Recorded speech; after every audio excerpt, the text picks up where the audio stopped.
¿Cómo les va? Bueno, esta es la clase del 28 de septiembre. Estamos en el tercer capítulo del libro de Matelar. Este capítulo cierra la primera parte y tiene como título La gestión de la sociedad de masas.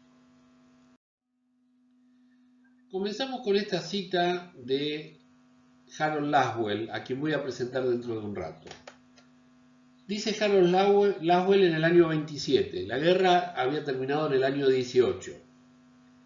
Durante la guerra hubo que reconocer que la movilización de hombres y recursos no era suficiente. Tenía que producirse una movilización de la opinión. El poder sobre la opinión, como sobre la vida y los bienes, ha pasado a manos oficiales, porque el peligro de licencia era mayor que el peligro del abuso. Harold Laswell se refiere a la importancia que tuvo las técnicas de propaganda, esto es, el control de la opinión pública durante la Guerra Mundial en la que intervino Estados Unidos a partir de 1916.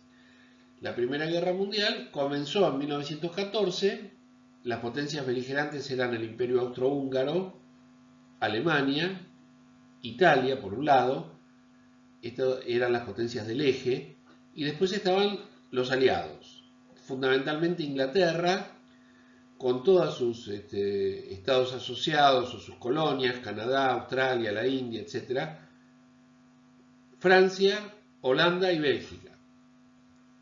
La guerra había llegado a un punto muerto, no había forma de definir una victoria para ninguno de los dos bandos, hasta que ingresa Estados Unidos, que era un país que pretendía ser neutral, porque la población norteamericana estaba embarcada en el sueño americano, hacer una fortuna personal, trabajar y disfrutar de la paz que había en aquel continente. Una paz muy relativa, porque ya saben que en Estados Unidos había todavía persecución a los pueblos originarios, todavía había problemas de tolerancia con los afroamericanos, problemas, para decirlo rápido, eran verdaderos conflictos políticos que se prolongaron durante todo el siglo XX y que llegaron hasta nuestros días. Ustedes habrán oído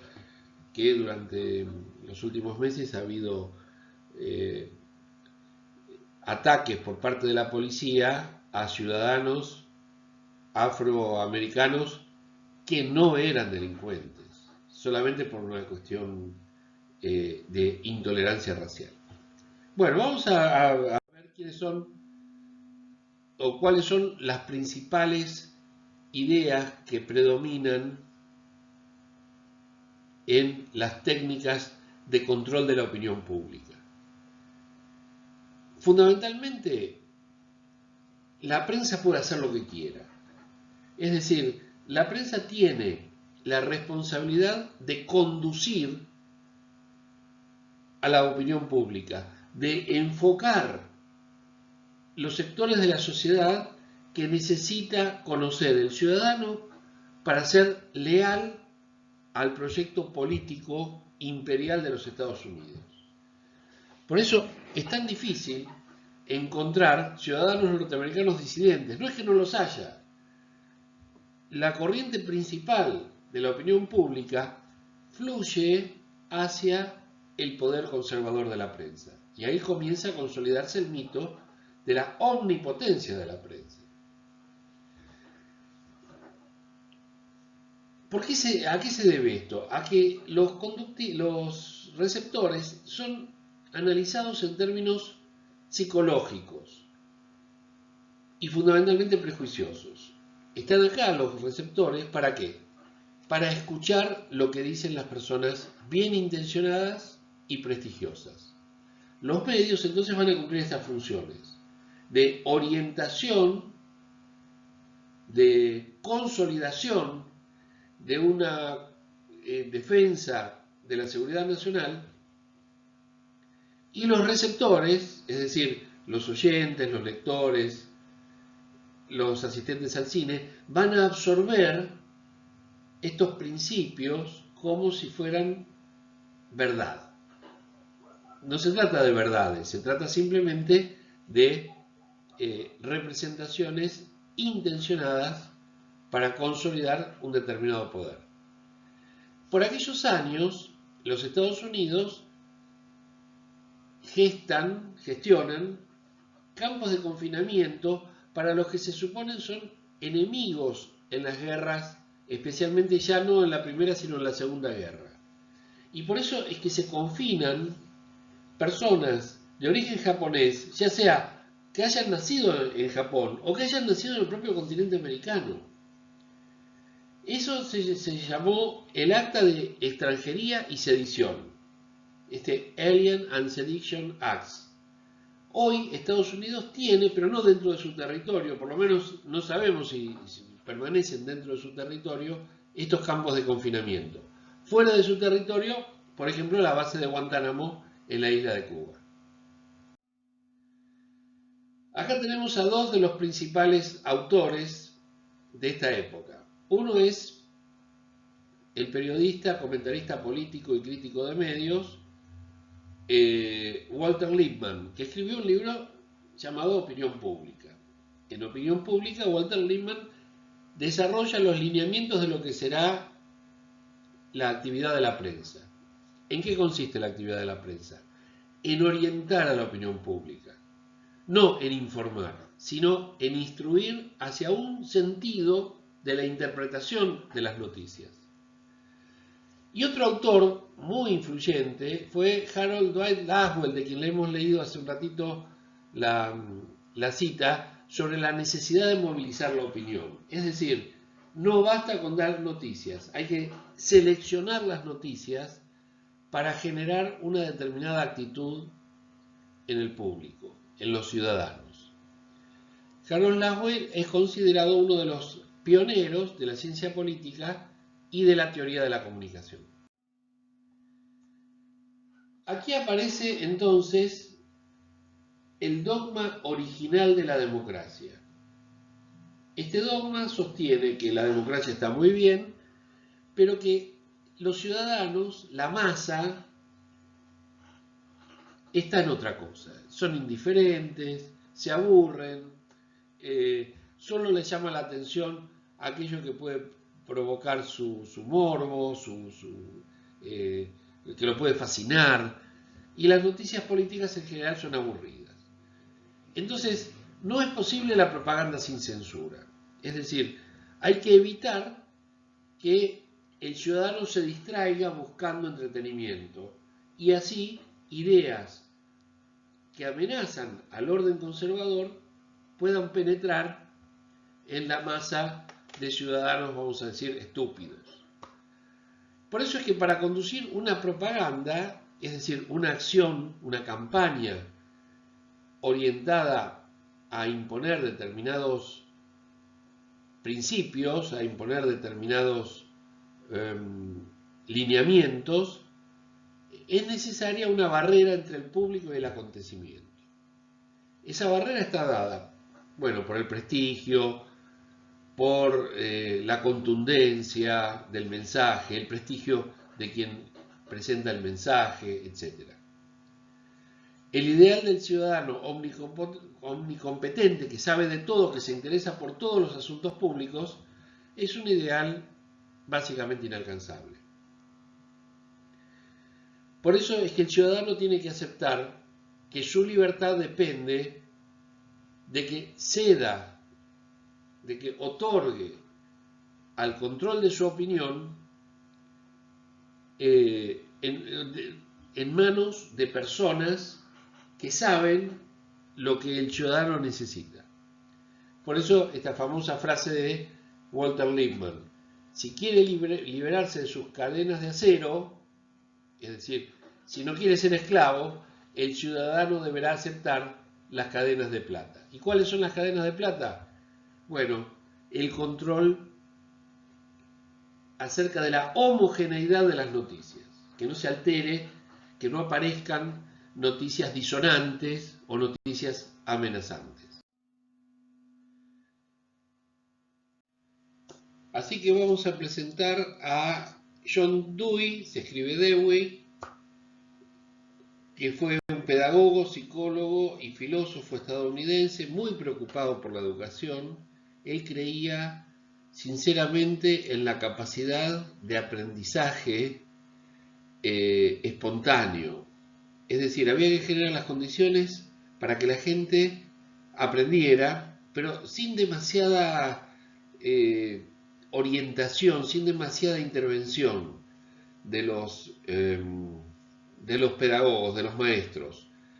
Abogaba entonces por una opinión pública informada mediante la comunicación efectiva entre ciudadanos, expertos y políticos responsables ante la ciudadanía por las políticas adoptadas. Él era un hombre de verdad profundamente democrático y profundamente confiado en la capacidad de aprendizaje. En cambio, Edward Louis Bernays, que había nacido en Viena en 1891 y murió, fíjense qué momento, ¿no? 4 años después de haber cumplido 100 años. Él fue yerno de Freud y aplicó las teorías del inconsciente al manejo de la publicidad. Por eso son dos figuras de la psicología que han impuesto, cada uno a su modo, uno desde el punto de vista de la manipulación, en el caso de Bernays, y Dewey desde el punto de vista educativo. La enseñanza que el fundador de la industria estadounidense de las relaciones públicas, Edward Bernays, sobrino de Freud, saca en 1928 de su participación en el Comité Krill no puede ser más abrupta. Escuchen. Si se consiguiera comprender el mecanismo y los resortes de la mentalidad colectiva, ¿acaso no podrían controlarse y movilizarse las masas a discreción sin que se dieran cuenta? Impresionante, ¿no? ¿Qué me dicen ustedes? La manipulación consciente, inteligente de las opiniones y de los hábitos organizados de las masas desempeña un papel importante en una sociedad democrática. Quienes manipulan este mecanismo social imperceptible forman un gobierno invisible que dirige realmente al país. Las minorías inteligentes no solo deben permanente y sistemáticamente someternos a su propio criterio. Para eso quieren la democracia, para que el pueblo no piense por sí mismo. ¿Qué me dicen? Bueno, a partir de estas convicciones aparece la ingeniería del asentimiento. El texto cita al vergonzoso proceso al que sometieron a estos dos obreros de origen italiano, Nicola Sacco y Bartolomeo Vanzetti. Ambos fueron, creo que electrocutados en la silla eléctrica en 1927. Habían sido sentenciados en 1920, luego de haber sido acusados de un crimen que evidentemente no cometieron. Su crimen, el crimen que tuvieron que pagar, no es un delito, sino que es simplemente haber luchado por los derechos de los trabajadores. Aparece el concepto entonces de los capitanes de la conciencia. Participación masiva en los valores del mercado industrial de masas. Consumismo, dominio de la opinión, lealtad de las masas. Pero esto no basta con ser difundido lingüísticamente. Es necesaria la persecución policial al anarquismo, seguida obviamente por la persecución judicial y el exterminio de los anarquistas a través de la violencia del Estado. Acá tienen ustedes un interesante ejemplo para ver cómo se organiza el control de la opinión pública no solo mediante la prédica, sino también mediante el escarmiento efectivo. La prédica sería: qué malo que es el comunismo, qué malo que son los anarquistas, qué disolventes y qué haraganes que son los inmigrantes que luchan por derechos que el capital no le puede conceder al trabajo, etc. Esa es la prédica. Pero atrás de la prédica, ¿qué viene? Acertaron, el escarmiento. Y el que no cumple con las disposiciones policiales, no son disposiciones simplemente jurídicas o legales, son policiales. Por ejemplo, está prohibido o está vedado el derecho a la huelga. Bueno, el que no cumple con eso, a sentarse a la silla eléctrica. Como ven, de una crueldad, de una impiedad que nada tiene que ver con el orden democrático de tolerancia, pluralismo y respeto por las diferencias. Vamos a el nacimiento de la tecnocracia. ¿Qué es la tecnocracia? La tecnocracia es el gobierno de la técnica.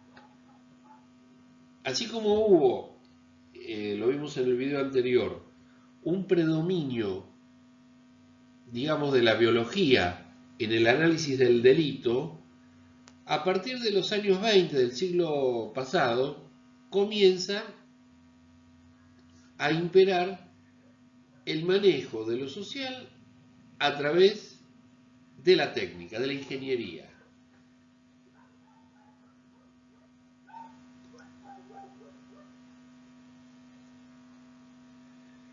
Y ahí vamos a ver dos conceptos que definen de alguna manera los principios de la tecnocracia. El principio de la efectividad, que consiste en mejorar el rendimiento en el trabajo y acelerar el éxito de una operación. Y el concepto de eficiencia, que significa la utilización óptima de los recursos.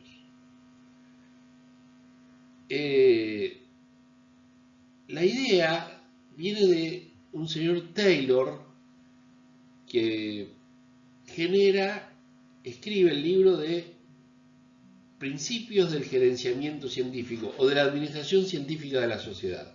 Este libro es de 1908 y ha sido muy importante no solo para la organización de la industria, sino fundamentalmente para la organización del gobierno. Los objetivos son loables: eliminar la crisis económica y social. ¿Quién va a decir que eso está mal? Expander la productividad, esto es, ser más efectivo y más eficiente en el manejo de los recursos. Y esto significa el reencantamiento de la tecnología, convertir al trabajador, que es también convertir al ciudadano, en una pieza de ingeniería, en un engranaje perfecto y eficiente. Bueno, acá lo tenemos al autor de Principios de la Administración Científica, a don Frederick Taylor. Ha sido promotor de la organización científica del trabajo, padre de la administración científica. Sus principales puntos fueron clave para determinar científicamente el concepto de trabajo estándar, crear una revolución mental y un trabajador funcional a través de diversos conceptos que se instruyen a partir de un trabajo suyo publicado en 1911, que se llamó Job Management, o sea, el gerenciamiento o la administración de los negocios.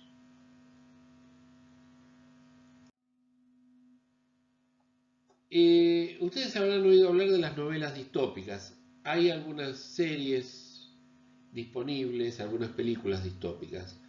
Tal vez la primera novela distópica es la de este autor ruso, Yevgeny Zamyatin, quien en 1924 escribió la novela Nosotros. Esta está ambientada en una sociedad futura, tal vez sea esta la primera novela distópica. ¿Y cuáles son las características de esta distopía? A ver si pueden encontrar algún parecido con nuestro presente. Vigilancia y represión por parte del Estado total. George Orwell escribió en 1948 la obra 1984.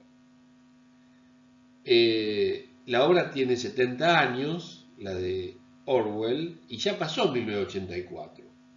El propio autor, George Orwell, había leído a Samiatin en su traducción francesa. Nosotros plantea algunas de las angustias que la Rusia zarista y la Rusia revolucionaria con posterioridad a 1917 ya venía planteando una organización represiva muy férrea, muy parecida a el gerenciamiento industrial que proponía Taylor.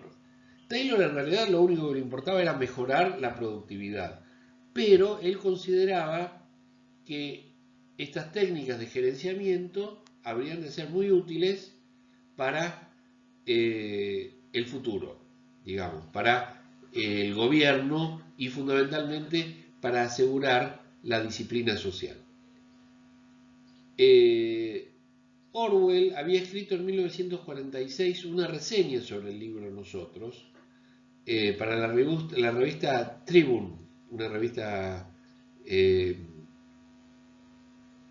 origen inglés que se publicaba en Inglaterra, porque la obra de Samiatin no había sido traducida al ruso, o sea, no había sido difundida en ruso hasta hace muy pocos años. La novela en realidad es crítica, pero no solo del régimen soviético, también hay alguna referencia a los totalitarismos de Europa Central, es decir, Italia y Alemania fundamentalmente. Llegamos así al concepto de un militar alemán llamado Erich Ludendorff. Dice Erich Ludendorff en su libro La Guerra Total de 1936. La guerra es la más alta expresión de la voluntad de vivir que tiene la raza, y la política ha de estar sometida a la dirección de la guerra. Impresionante, ¿no? El instrumento destinado a obligar al adversario a ejecutar nuestra voluntad. El Estado es la capacidad de decidir para hacer excepciones, suspender normas de conducta habituales y garantizar la supervivencia. Es decir, el Estado consiste en organizar la guerra. Mao Zedong, más o menos por la misma época, el líder de la Revolución China, decía: la política es la guerra sin sangre, la guerra es la política con sangre. Con ese nivel de crudeza, con ese nivel de bestialidad, se han educado las generaciones nacidas entre 1930 y 1960 aproximadamente. Tal vez un poquito antes del 60, pero no tiene que ver tanto con el calendario, sino con la importancia que el mundo entero le otorgó a la militarización y a la guerra. Y esto no hubiera sido posible sin los medios de comunicación. Así como hoy, en la agenda pública internacional está el tema de la cancelación, de la corrección política, del calentamiento global, de la igualdad de los derechos de las mujeres, etc. Durante buena parte del siglo XX estaba en la agenda la necesidad de destruir al enemigo. Ya sea el bloque occidental tenía como enemigo al bloque comunista, integrado por China y por la Unión Soviética, hoy Rusia. Una vez despejado el terreno de este conflicto, aparecieron otros conflictos, pero nunca de la gravedad y del carácter sanguinario que tuvo la militarización entre 1930 y el año 2000 aproximadamente. Piensen simplemente en el desarrollo de la bomba atómica, el desarrollo de los misiles, el desarrollo fundamentalmente de lo que se llamó la Guerra de las Galaxias, no la película, sino la investigación para poner en el espacio escudos misilísticos y bases misilísticas que atacaran al enemigo no desde tierra, sino desde algún lugar de la estratosfera. Acá les voy a presentar a dos importantes ideólogos de la guerra. Uno es este que acabamos de citar, murió en el 1937, que fue Erich Ludendorff, general alemán durante la Primera Guerra Mundial y vencedor de las más importantes batallas que ganaron las potencias del eje, el Imperio Austrohúngaro, Prusia, Alemania y Italia. Desde agosto de 1916 se convirtió en líder de la Alemania durante el conflicto hasta que renunció en octubre de 1918, justo antes del fin de las hostilidades. Ahí pierde la guerra Alemania y tiene que capitular en Versalles. Otro más reciente, o sea, 30 años más joven que Ludendorff, es Ernst Junger, escritor, filósofo, novelista e historiador alemán. Los nazis lo cuestionaron como anarco-marxista y los comunistas lo consideraban proto-nazi. En realidad su filosofía política se encuadra en un pensamiento conservador y un nacionalismo radical. Rechaza, por lo tanto, al liberalismo, al igualitarismo y a los principios básicos de la Revolución Francesa.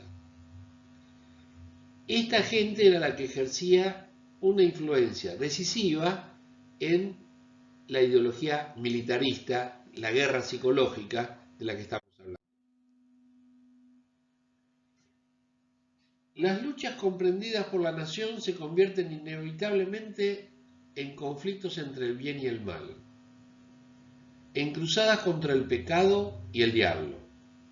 En las guerras modernas, solo se puede combatir con éxito en una atmósfera irreal en la que se haga creer, predecía Nicholas John Spykman tras el desastre de Pearl Harbor, en uno de los primeros tratados americanos de geopolítica que trataron de forma prospectiva la estrategia de Estados Unidos como potencia militarista mundial. El ataque de Pearl Harbor fue el ataque que la aviación japonesa perpetró en el estado de Hawái, no en el continente americano, sino en territorio americano, pero de ultramar. En el Océano Pacífico está el puerto de la Perla, o Pearl Harbor, donde se dieron las primeras escaramuzas bélicas. El ataque japonés justificó la reacción norteamericana declarando la guerra defensiva a Japón. Esta batalla, que fue en el año 41, termina en el año 45, luego de haber bombardeado las principales ciudades japonesas, Tokio, Kioto, etcétera, estaban destruidas. La aviación norteamericana dispara o lanza en agosto de 1945 las dos bombas atómicas, la primera en Hiroshima, la segunda en Nagasaki, que habrán de terminar las hostilidades, pero ocasionando en los primeros 10 minutos de explotada la bomba de Hiroshima alrededor de 50.000 muertos. Y luego un número incontable de víctimas por la radiación, por las heridas sufridas con la intensa temperatura que la bomba producía. Bueno, este es el fundamentalismo en el límite de lo religioso que le conferirá a la Guerra Fría y a todo este militarismo de los años 30 al año 2000 el carácter de combate ideológico o psicológico. La comunicación al servicio de la guerra y la guerra al servicio de los poderosos, causando destrucción, muerte y sufrimiento a los seres humanos. Me despido hasta la semana que viene. Que la pasen bien.